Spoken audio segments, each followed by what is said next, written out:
The sun was setting over the vast expanse of the dusty plains, casting long shadows across the cracked earth.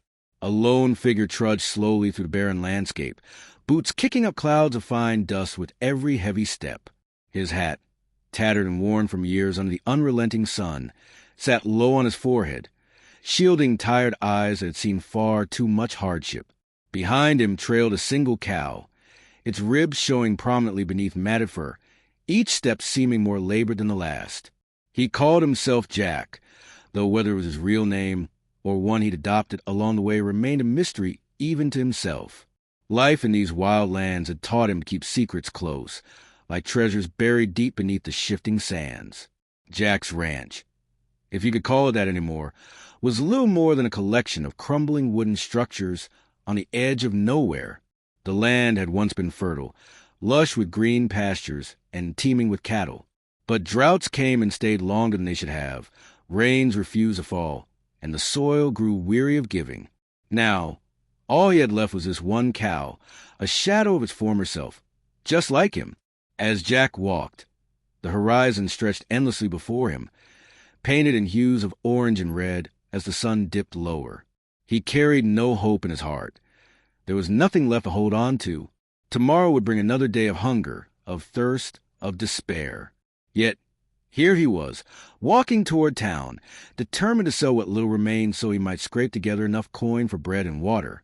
Little did he know, this journey would lead him somewhere far beyond the confines of his wildest dreams, or nightmares. The air was thick with heat as Jack approached the outskirts of Blackwater Junction, a ramshackle settlement clinging stubbornly to existence despite the harshness of its surroundings. Wooden buildings leaned precariously against one another, their paint peeling away in strips, revealing weatherwood beneath. Saloons blared music from within, tinny notes spilling out into the streets where men loitered, some leaning lazily against hitching posts while others paced restlessly, chewing tobacco and spitting dark streams onto the dirt. Jack tied his cow near the general store, wincing at the sight of her bony frame. She mooed softly, her breath coming in shallow gasps, and he patted her side gently, offering words meant more for himself than her. "Don't worry, girl," he murmured. "This'll be over soon." Inside the store, shelves lined with goods stood mostly empty, save for a few jars of preserves and sacks of flour stacked haphazardly in the corner. The shopkeeper, an old man with a beard flecked gray, glanced up from behind the counter, his sharp eyes narrowing slightly as Jack entered. "What can I do you for?" the shopkeeper asked gruffly, wiping his hands on his apron. "I've got a cow outside," Jack replied, his voice rough from disuse. "Wanted to see if you'd buy her." The shopkeeper raised an eyebrow but didn't argue. Instead, he stepped out back, motioning for Jack to follow. Together, they examined the cow, the shopkeeper circling her slowly, muttering under his breath. When he finally turned back to Jack, his expression was grim. "She's not worth much," the shopkeeper said bluntly. "Maybe $5, tops. And even then, I'd need time to fatten her up before selling her meat. $5. It wasn't nearly enough to sustain Jack through the coming winter, let alone pay off the debts he'd accumulated over the years. But desperation clawed at his chest, forcing him to nod. "All right," he muttered, his jaw tightening. "I'll take it." As the shopkeeper scribbled down the transaction in his ledger, Jack stared blankly at the floor, his mind racing. $5 wouldn't change anything. Not really. It was barely enough to stave off starvation for a month, maybe 2 if he rationed carefully. And after that, what then? But then, something caught his eye, a glint of metal reflecting faint sunlight from the corner of the room. Curious, Jack stepped closer, brushing aside a pile of dusty crates to reveal a rusted tin box half buried beneath them. Its lid was dented, the edges corroded by time and neglect. Without thinking, he reached out and lifted it, turning it over in his hands. "What's this?" he asked, holding it up for the shopkeeper to see. The old man frowned, squinting at the box. "Oh, that thing? Just junk. Found it years ago when renovating the storeroom. Never bothered opening it. Figured whatever's inside isn't worth the trouble." Something about the weight of the box felt wrong. Too heavy for mere junk. Jack thanked the shopkeeper and tucked the tin under his arm, deciding to examine it later. For now. He accepted his meager payment and left the store, the coins jingling faintly in his pocket as he made his way back to the ranch.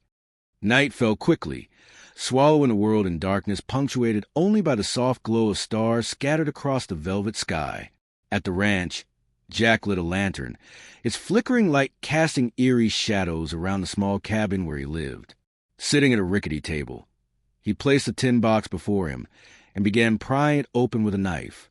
The hinges groaned in protest, protesting their age, but eventually gave way. Inside, nestled among layers of yellow cloth, lay a stack of gold coins, dozens of them, perhaps hundreds, gleaming dully in the lantern's light. Jack froze, staring in disbelief. His fingers trembled as he picked one up, turning it over in his hand. It was unmistakable, the mark of the Mexican peso, dated decades earlier. Unbelievable wealth sat before him, hidden away for who knew how long. For a moment, he couldn't breathe. His mind raced, trying to process the implications. Where had this come from? Who had put it there? And why hadn't the shopkeeper realized its value? A sudden noise outside startled him, snapping him out of his reverie. Footsteps crunching gravel, voices drifting closer.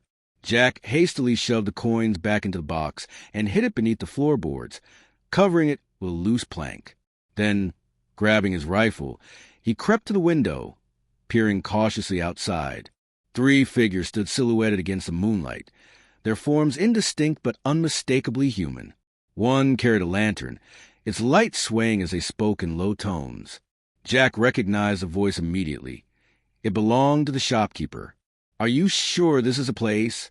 another man asked, his tone impatient. "It has to be," the shopkeeper replied. "That tin box, it was special. I swear it." Special indeed. Jack clenched his fists, anger rising within him. They'd followed him, tracked him down, hoping to reclaim whatever treasure he'd taken. But they were too late. The box was safe, hidden away where they'd never find it. Silently, he slipped out the back door, moving stealthily through the night. The 3 men searched the cabin thoroughly, overturning furniture and rifling through drawers, but found nothing. Frustrated, they eventually gave up and departed, their footsteps fading into the distance. Only then did Jack allow himself to relax, though unease lingered in the pit of his stomach. This discovery had changed everything, but not necessarily for the better. With great fortune came great danger, and he knew full well that others would stop at nothing to claim what wasn't rightfully theirs. Days turned into weeks as Jack wrestled with his newfound burden. He spent hours poring over maps, studying the terrain surrounding the ranch, searching for clues that might explain the origin of the gold. Rumors whisper of Spanish conquistadors burying treasure centuries ago, of bandits hiding ill-gotten gains during raids on stagecoaches. Could any of those stories be true? Or was the box merely the remnant of some forgotten traveler, lost to history? One evening, as twilight painted the sky in shades of pink and purple, Jack ventured farther than usual, following a narrow trail that wound through dense scrubland. The path led him to a clearing, where a solitary oak tree stood sentinel, its gnarled roots twisting upward like skeletal fingers. Beneath it lay a mound of disturbed earth, recently turned and uneven. Kneeling, Jack dug into the soil with trembling hands, uncovering yet another tin box identical to the first. Inside, more gold coins rested alongside a folded piece of parchment. Carefully, he unfurled it, revealing handwriting faded but still legible. "To whoever finds this, protect my legacy. The curse of greed follows closely." Curse? Legacy? Jack read the message twice, thrice, seeking meaning but finding none. All he understood was that this treasure came with strings attached, and perhaps consequences far greater than he could imagine. Months passed, and Jack became increasingly paranoid. Strange occurrences plagued the ranch, tools disappearing only to reappear elsewhere, faint whispers echoing through empty rooms, shadows moving where there should have been none. Each night, he slept with his rifle within reach, certain someone or something watched him from the darkness. Then came the day that changed everything. Riding home from town, Jack noticed smoke billowing on the horizon. Panic surged through him as he spurred his horse faster, dread coiling in his gut. When he arrived, flames engulfed the ranch, consuming everything in their path. Despair overwhelmed him as he watched years of struggle reduced to ash. Among the ruin, however, he discovered something unexpected. A third tin box, undamaged by fire, containing not gold but letters addressed to him. Written by a man claiming to be the original owner of the treasure, the letters revealed a shocking truth. Jack was descended from a line of adventurers tasked with safeguarding ancient riches. The curse mentioned in the parchment wasn't supernatural, but rather a warning against corruption, a reminder that wealth brought responsibility as much as opportunity. Tears streamed down Jack's face as he read, guilt washing over him. He realized now that his actions mattered, not just for himself, but for generations to come. Determined to honor his heritage, he vowed to use the treasure wisely, helping those in need rather than hoarding it selfishly. And so, Jack embarked on a new chapter of his life, guided by purpose instead of despair. Though challenges awaited, he faced them head-on, knowing he wasn't alone. Somewhere, somehow, the spirits of those who came before him watched, proud of the man he'd become.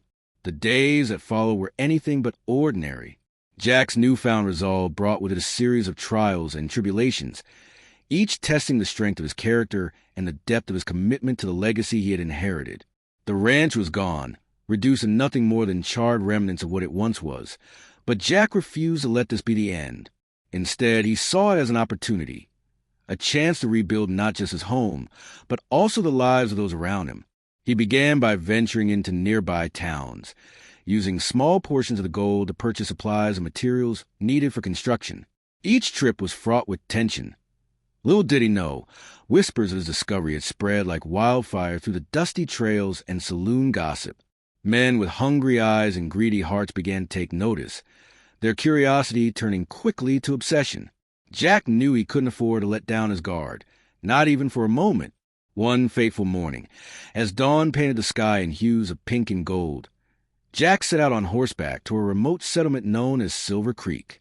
The town was nestled deep within a valley, surrounded by towering pine trees and crisscrossed by a crystal-clear river that sparkled under the sunlight. It was here that Jack hoped to find solace, and perhaps allies who could help him protect his secret. As he rode, the air grew cooler, carrying with it the faint scent of pine needles and damp earth. Birds chirped melodiously from their perches high above, while squirrels darted playfully across the forest floor. Despite the beauty surrounding him, Jack's mind remained preoccupied. He replayed the words and the letters over and over again, searching for guidance or some hidden meaning that might reveal the next step in his journey. When he finally reached Silver Creek, the sight before him was both humbling and overwhelming. The town was small, its buildings modest yet sturdy, built to withstand the harsh winters that often swept through the region. Children played near the well at the center town, their laughter ringing out like music, while women hung laundry on lines stretched between houses. Men worked tirelessly, repairing fences or tending the fields, their faces lined with the weariness of hard labor, but illuminated by a quiet determination. Jack dismounted his horse and tied it to a post outside the general store. As he entered, the bell above the door jingled softly, drawing the attention of the shopkeeper, a wiry man with kind eyes and a warm smile. "Howdy, stranger," the man greeted. "What brings you to our neck of the woods?" "I'm looking for someone," Jack replied, keeping his voice low. "A man named Caleb Whitmore." The shopkeeper's expression shifted slightly, though whether it was surprise or suspicion, Jack couldn't tell. "Caleb, huh? Well, you've come to the right place. He's the blacksmith here in town. You'll find him down by the forge." "Thank you," Jack said, tipping his hat before stepping back outside. He made his way to the forge, following the rhythmic clangs of a hammer meeting anvil. There, standing amidst flames and smoke, was Caleb Whitmore, a broad-shouldered man with arms corded with muscle and a beard streaked with ash. His eyes, however, were sharp and calculating, missing nothing. "What do you want?" Caleb asked gruffly as Jack approached. "I need your help," Jack answered honestly, "and I think I may have something that interests you." Caleb raised an eyebrow, setting aside his tools. "Go on." For the next hour, Jack recounted his story, the discovery of the gold, the curse of greed, and the letters revealing his ancestry. Throughout the tale, Caleb listened intently, his expression unreadable. When Jack finished, the blacksmith exhaled slowly, running a hand through his beard. "It sounds too wild to be true," Caleb admitted. "But there's something about you, something honest. Tell me, what exactly do you need?" Jack explained his plan to use the treasure responsibly, helping struggling communities while ensuring the wealth stayed out of the wrong hands. Caleb nodded thoughtfully, then extended his hand. "You've got yourself a partner," he said firmly. "But remember, boy, trust is earned, not given. And in these parts, betrayal can cost you everything." Together, Jack and Caleb worked tirelessly to bring life back to the devastated areas surrounding Silver Creek. They rebuilt homes, constructed irrigation systems for parched farmland, and even established a schoolhouse where children could learn to read and write. Word of their efforts spread, earning them respect and admiration from many, but not all. There were those who viewed Jack's generosity as weakness. Seeing only the potential profit they could reap if they managed to seize control of the treasure. Among them was a notorious outlaw named Ezekiel Kane, whose reputation preceded him like a storm cloud. Kane and his gang operated with brutal efficiency, striking fear into the hearts of anyone foolish enough to cross them. Rumors claimed they'd already begun sniffing around Blackwater Junction, drawn by tales of a mysterious cowboy with untold riches. Jack knew confrontation was inevitable, but he wasn't afraid. Armed with Caleb's wisdom and the lessons learned from his ancestors, he prepared himself mentally and physically for whatever lay ahead. Nights became a time for vigilance, spent patrolling the outskirts of Silver Creek with rifle in hand. Days were filled with planning and strategizing, ensuring the town remained fortified against attack. Then, one moonless night, the inevitable happened. A rider burst into town, breathless and panicked. "Kane's coming," he cried. "They're less than a mile away." Without hesitation, Jack sprang into action, rallying the townsfolk and organizing defenses. Lanterns were extinguished, leaving the streets cloaked in shadow. Ambush points were set up along the main road leading into town, each manned by capable volunteers armed with rifles and determination. When Ezekiel Kane and his gang arrived, they were met with silence. No cheering crowds, no signs of resistance. Confusion rippled through their ranks as they cautiously advanced, wary of traps. That's when Jack struck, emerging from the darkness with a single shot that felled Kane's lead horse, sending the animal crashing to the ground and throwing the gang into chaos. The battle that ensued was fierce and chaotic, bullets flying and shouts echoing through the night. But thanks to careful preparation and unwavering courage, the people of Silver Creek held their ground. One by one, Kane's men fell until only the leader remained, cornered and bleeding, his arrogance replaced by fear. "You'll pay for this," Kane snarled, spitting blood onto the dirt. "No one defies Ezekiel Kane and lives to tell the tale." "Maybe not," Jack replied coolly, leveling his rifle at the outlaw. "But maybe, just maybe, you'll finally learn that some things are worth more than gold." In the end, Kane was taken alive, bound and delivered to the nearest marshal. Justice was served and the threat neutralized for now. Yet Jack understood that danger would always lurk in the shadows, waiting for the perfect moment to strike. Still, he pressed on, driven by the knowledge that he was part of something greater than himself. Years passed, and Jack's name became synonymous with hope and resilience throughout the Wild West. Towns flourished under his guidance, and countless lives were touched by his selflessness. Though challenges continued to arise, he faced them head-on, guided by the principles laid out in those ancient letters and strengthened by the friendships he'd forged along the way. And so, beneath the vast expanse of the western sky, Jack's story lived on, a testament to the power of integrity, perseverance, and the unyielding human spirit. The years that followed brought a quiet prosperity to the land surrounding Silver Creek. Under Jack's guidance, the once struggling town had transformed into a thriving hub of activity, its streets bustling with life and commerce. The schoolhouse he helped establish became a beacon of knowledge, drawing families from neighboring settlements eager to provide their children with opportunities they themselves had never known. Irrigation systems he funded turned barren fields green, allowing crops to flourish where only dust had existed before. Yet, despite these successes, Jack remained humble, always mindful of the responsibilities that came with his newfound wealth. One crisp autumn morning, as leaves danced lazily in the breeze and sunlight filtered through the trees in golden shafts, Jack found himself standing at the edge of the river that ran through Silver Creek. He stared down at the water, its surface shimmering like liquid glass, reflecting the vibrant colors of the changing season. It was here, amidst the tranquility of nature, that he often sought solace, a place to think, to remember, and a plan for the future. But today, something felt different. A sense of unease stirred within him, though he couldn't quite put his finger on why. As if summoned by some unseen force, Caleb Whitmore appeared beside him, leaning casually against his walking stick. "You've got that look again," Caleb observed, his voice carrying a mix of curiosity and concern. "That far-away gaze you get when you're thinking about things best left alone." Jack chuckled softly, glancing sidelong at his friend. "Maybe I'm just tired, Caleb. Tired of running, of looking over my shoulder every time the wind shifts." Caleb nodded slowly, understanding without needing further explanation. The threat of Ezekiel Kane might have been neutralized, but the world beyond Silver Creek was still wild and unpredictable. There were others like Kane, men driven by greed and ambition, who would stop at nothing to claim what wasn't theirs. And while Jack had managed to keep them at bay thus far, he knew it was only a matter of time before another challenge arose. "Do you ever wonder," Jack began hesitantly, "if we're doing the right thing? If this treasure is really meant to be used the way we've been using it?" Caleb tilted his head, considering the question carefully. "Son," he replied after a pause, "there's no rule book for this kind of thing. All we can do is make choices based on what we believe is right, and live with the consequences. If helping people means risking ourselves, then so be it. That's the price of honor." Jack sighed, feeling both reassured and burdened by Caleb's words.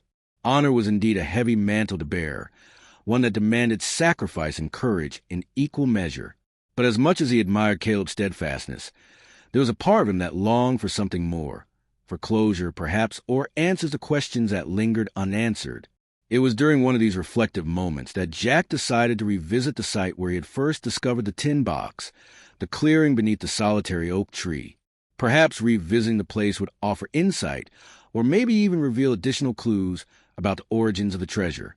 Armed with little more than determination and a lantern, he set out under the cover of night, leaving behind the comforting glow of Silver Creek's lamps. The journey took longer than expected, the path obscured by shadows cast by the moonlight filtering through the dense canopy above. When Jack finally arrived at the clearing, he paused, taking in the eerie beauty of the scene. The oak tree stood tall and imposing, its gnarled branches stretching skyward like skeletal fingers clawing at the heavens. Beneath it, the ground bore faint traces of disturbance, evidence of his previous excavation. Kneeling, Jack examined the area closely, his hands brushing away loose soil and debris. To his surprise, he uncovered yet another artifact. A small, intricately carved wooden box nestled among the roots of the tree. Unlike the tin boxes he had encountered earlier, this one seemed ancient, its surface adorned with symbols and markings he didn't recognize. With trembling fingers, he opened it, revealing a single object inside, a key.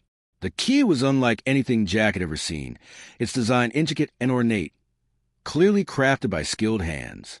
Etched along its length were words written in a language foreign to him, though their meaning seemed almost intuitive. Open the door to truth. For hours, Jack sat beneath the tree, studying the key and pondering its significance. Who had placed it there? What door did it unlock? And why had it been hidden away for so long? These questions swirled in his mind, refusing to subside. Eventually, exhaustion claimed him, and he fell asleep where he sat, the lantern flickering weakly beside him.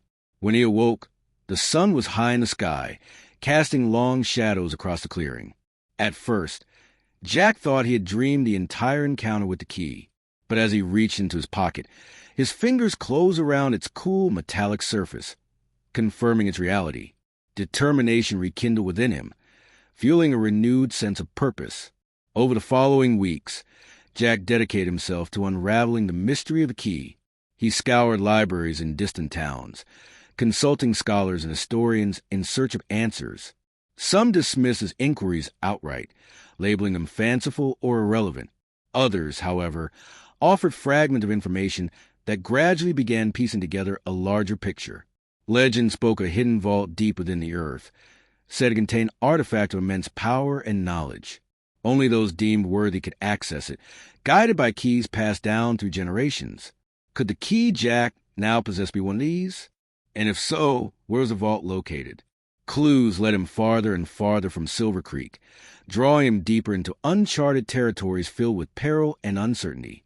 Along the way, he encountered allies and adversaries alike, each playing a role in shaping his destiny. Among them was a woman named Elena, a sharp-witted cartographer whose maps proved invaluable in navigating treacherous landscapes.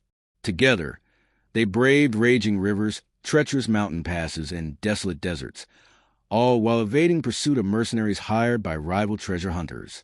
Their quest culminated in an abandoned mine shaft buried deep within a remote canyon. According to Elena's calculations, this was a location marked on several ancient charts she had deciphered. Descending into the darkness, lanterns held high, Jack and Elena ventured cautiously, their footsteps echoing off damp stone walls. The air grew colder as they descended, thick with the scent of decay and age. At last, they reached a massive iron door, its surface engraved with the same symbols etched onto the key. Without hesitation, Jack inserted the key into the lock, turning it slowly. A low rumble filled the chamber as gears engaged, and the door creaked open, revealing a cavern bathed in soft, golden light. Within lay treasures beyond imagination, artifacts of gold and silver, books bound in leather and parchment, and tools of unknown origin. But amidst the splendor stood a pedestal, upon which rested a single, unassuming item, a journal. Its pages were yellow with age, filled with writings in the same mysterious language as the key. Carefully, Jack opened it, discovering entries detailing the history of the vault and its creators, a secret society dedicated to preserving knowledge and wisdom for future generations. As Jack read, realization dawned upon him. The true value of the treasure wasn't in its material wealth, but in the lessons it contained. Lessons about responsibility, sacrifice, and the enduring strength of the human spirit. Closing the journal, he turned to Elena, his expression resolute. "We need to protect this," he said firmly. "Not just for ourselves, but for everyone." And so, Jack's journey continued, not as a simple cowboy seeking salvation, but as a guardian of a legacy far greater than he could have ever imagined. Through trials and triumphs, he remained steadfast, guided by the principles of honor and integrity. For in the Wild West, where legends were born and fortunes won or lost, Jack's story became a testament to the power of hope, and the belief that even in the darkest times, light could always be found. The days that followed were a blur of activity, as Jack and Elena worked tirelessly to secure the contents of the hidden vault. They carefully cataloged each artifact, ensuring nothing was overlooked or damaged in the process. The journal became their guide, its pages revealing not only the history of the society that had created the vault, but also instructions on how to safeguard its treasures from those who would misuse them. Jack realized that merely hiding the vault again wouldn't suffice. There were too many eyes watching, too many ears listening. Word of the discovery would spread sooner or later, and with it, the inevitable pursuit of those driven by greed. He needed a plan, a way to protect the legacy without compromising its integrity. Elena proved invaluable during this time. Her sharp mind and meticulous nature allowed her to decode more of the journal's secrets, uncovering clues about other vaults scattered across the land. These weren't mere repositories of wealth, she explained, but nodes in a vast network designed to preserve knowledge and wisdom for future generations. Each one contained pieces of the puzzle, fragments of understanding that, when pieced together, could unlock truths far beyond the comprehension of ordinary men. As they delved deeper into the journal, they discovered something unexpected, a prophecy, written in cryptic language. It spoke of a time when the world would face great turmoil, and the guardians of the vaults would be called upon to restore balance. Whether this was metaphorical or literal, neither Jack nor Elena could say, but the weight of the revelation pressed heavily on their shoulders.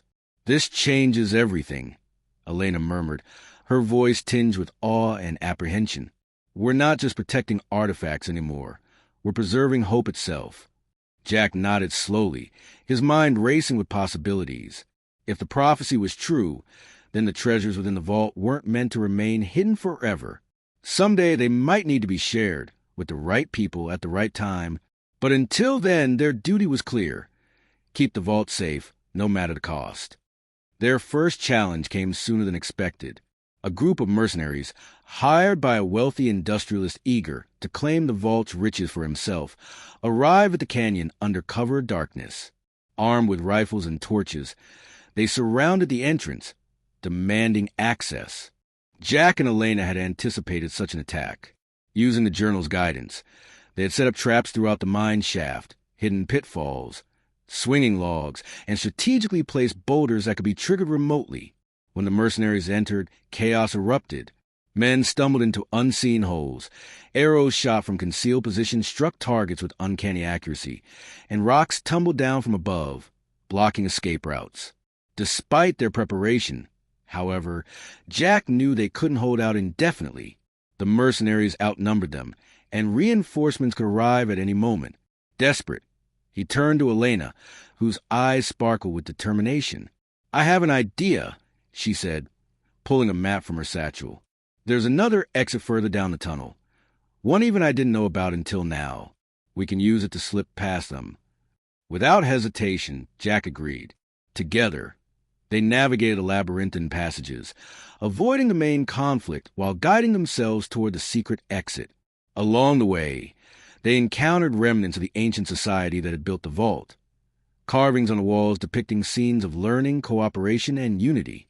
It was as if the very stones whispered warnings and encouragement, reminding them of the importance of their mission. When they finally emerged from the tunnel, the sky was streaked with the colors of dawn. Before them stretched a dense forest, its towering trees forming a natural barrier between them and their pursuers. Without pausing to rest, Jack and Elena pressed onward, knowing the mercenaries would soon discover their escape route. Weeks turned into months as Jack and Elena traveled from one vault site to another, following the journal's cryptic directions and Elena's growing expertise in interpreting its symbols. Along the way, they encountered others like themselves, individuals drawn to the cause by circumstance or destiny, each bringing unique skills to the table. Among these allies was Marcus, a former soldier turned wanderer whose combat experience proved invaluable in fending off attacks. Then there was Clara, a healer with a gentle touch and an unshakable faith in humanity, whose presence brought comfort to the group during their darkest moments. And finally, there was Thomas, a scholar obsessed with deciphering the journal's mysteries, whose relentless curiosity often led to breakthroughs that saved them all. Together, they formed a team bound by shared purpose and mutual respect. Yet, tensions occasionally arose, fueled by exhaustion, fear, or disagreements over strategy. One particularly heated argument occurred after a narrow escape from a band of outlaws who had nearly overtaken them. Marcus advocated for striking back aggressively, eliminating threats before they grew stronger. Clara, however, argued for restraint, believing violence only begot more violence. Jack listened to both sides, weighing their arguments carefully. In the end, he made a decision that surprised even himself. He proposed a compromise. "We'll defend ourselves when necessary," he declared firmly, "but we won't become what we fight against. Our strength lies not in weapons, but in our unity and resolve." His words resonated deeply with the group, reinforcing their commitment to the cause. From that day forward, they operated as a cohesive unit, their differences strengthening rather than dividing them. One winter evening, as snow blanketed the landscape in pristine white, the group arrived at a secluded monastery nestled high in the mountains. According to the journal, this was a location of one of the most important vaults, a repository containing not gold or jewels, but scrolls and manuscripts chronicling centuries of human thought and achievement. The monks who resided there greeted them warmly, though cautiously. Elder Thomas, the head monk, listened intently as Jack explained their mission, his weathered face softening with understanding. "You are welcome here," he said gravely, "but you must understand, this place is sacred. Its treasures are not meant for conquest or control. They are gifts meant to inspire and enlighten." Jack bowed his head in acknowledgement. "We seek only to protect them, Elder, to ensure they survive long enough to fulfill their purpose." Satisfied, the Elder led them to the vault, located deep beneath the monastery. Inside, rows of shelves lined the walls, filled with books, scrolls, and artifacts. Among them stood a pedestal bearing a single object, a crystal ore that pulsed faintly with light, as if alive. "This is the Heartstone," the elder explained. "It is said to contain the collective wisdom of our order. Guard it well, for it holds a key to unlocking the greatest truths." As Jack reached out to touch the orb, a vision swept over him, a flood of images and emotions so overwhelming it left him breathless. He saw glimpses of the past, present, and future, visions of triumph and tragedy, of heroes rising and falling. Most startling of all, he saw himself, standing alongside others like him, united in a final battle against forces that sought to destroy all they held dear. When the vision faded, Jack opened his eyes, his heart pounding. The elder regarded him solemnly. "You have seen the burden you carry," he said. "Are you prepared to bear it?" "Yes," Jack replied without hesitation. "For better or worse, I am ready." Years passed, and Jack's journey evolved into something greater than he could have ever imagined. No longer was he merely a cowboy seeking salvation. He had become a guardian, a protector of legacies that transcended time and space. Through trials and triumphs, losses and victories, he remained steadfast, guided by the principles of honor, courage, and sacrifice. And though the road ahead promised challenges untold, Jack faced them with unwavering resolve. For in the Wild West, where legends were born and destinies forged, his story became a testament to the enduring power of hope, and a belief that even in the darkest times, light could always be found.